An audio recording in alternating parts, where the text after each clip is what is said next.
Hello, I'm Peggy Dippin, founder of Mindful Journey Work, and my mission is to foster love, gratitude, and compassion, first and foremost for self, so then it can be extended to others and to the world and every creature and plant that lives in it.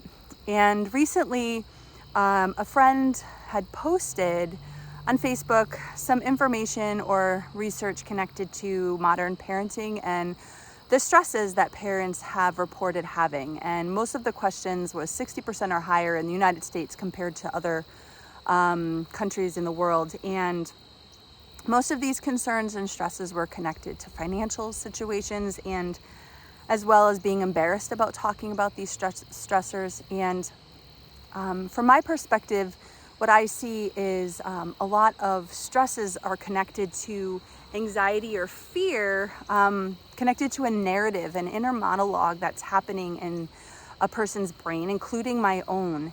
And that a lot of these stressors or anxiety is fear about the unknown as opposed to the current reality of the situation. And I was struck about how I want to help. That's my purpose. I believe that's my dharma in life, is to help as much as possible, help people alleviate any suffering that may be experienced, as opposed to painful things that happen which can't be avoided. It's simply part of being human. But suffering sometimes is something that can be avoided by having control over what you think and what you do, your action and your responses. And we're often told that we can train our bodies. We can train our bodies to do marathons. We can train our bodies to weightlift. But little is given in the educational system or in society to train our minds and train our emotions so that we can perform and optimally function with one another as humans on this planet. And this fear that sometimes can become paralyzing, connected to the unknown, can be helped. And this idea that I'm reminded of a quote by Aristotle that says something to the effect of quality is not an act, it's a habit, it's a discipline. And just like waking up and running or walking a little bit, there are certain things a person can choose to do to help train the mind, to help train the emotions, to overcome the stress or anxiety around fear connected to the unknown, so that you can look around and enjoy the reality that's around each and every one of us at all times. So I just wanted to offer this simple mindfulness practice. The whole purpose of mindfulness that I learned from my teacher, Dr. Paula Young Eisendrath, is so that not that we can experience calm and relaxation at various moments of our life, but which is a wonderful byproduct of meditation, but that when someone is emotionally activated or in a stressful situation, they can respond, this response ability, as opposed to react. Thank you, Michael Berger, for reminding me about that word, about responsibility. So often we're listening to that narrative in our head, the talking in, the story, or the movie in our mind, playing out all these horrible things, almost kind of like all the insurance policy, like the what ifs that could happen, that for the most part rarely happen. But being in the present moment. And there are 6 domains to our subjectivity, which I've talked about before. And these domains create our reality. And this is nothing I've come up with. I'm just trying to share it in a different modality. We create our reality by seeing in the movies we play in our mind, seeing out the actual colors around me. Like I can see there's a blue sky behind me.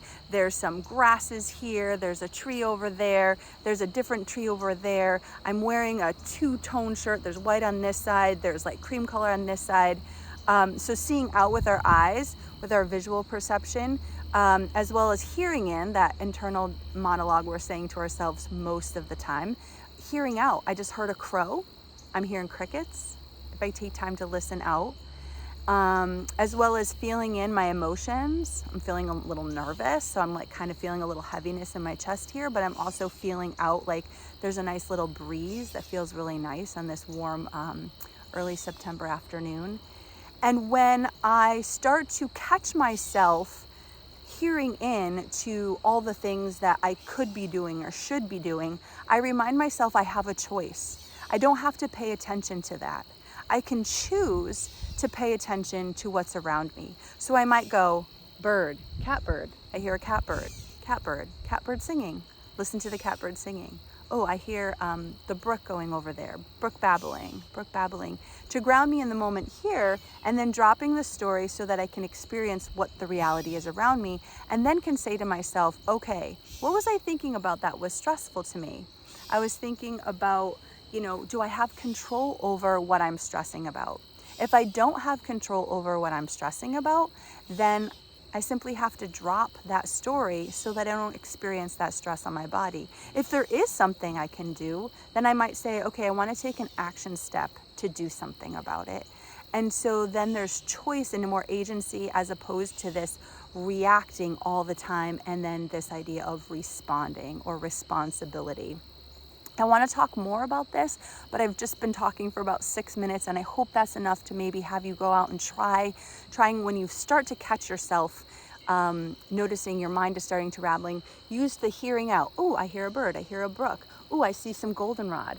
Oh, I see some vines here. Oh, look at this leaf. It was chewed up by some insects. Look at that. Isn't that interesting? Remaining curious to what's around you will help you come out of your head and train yourself not to have those worries, as well as feeling the sunshine on my face, feeling the breeze, feeling my hair against my neck.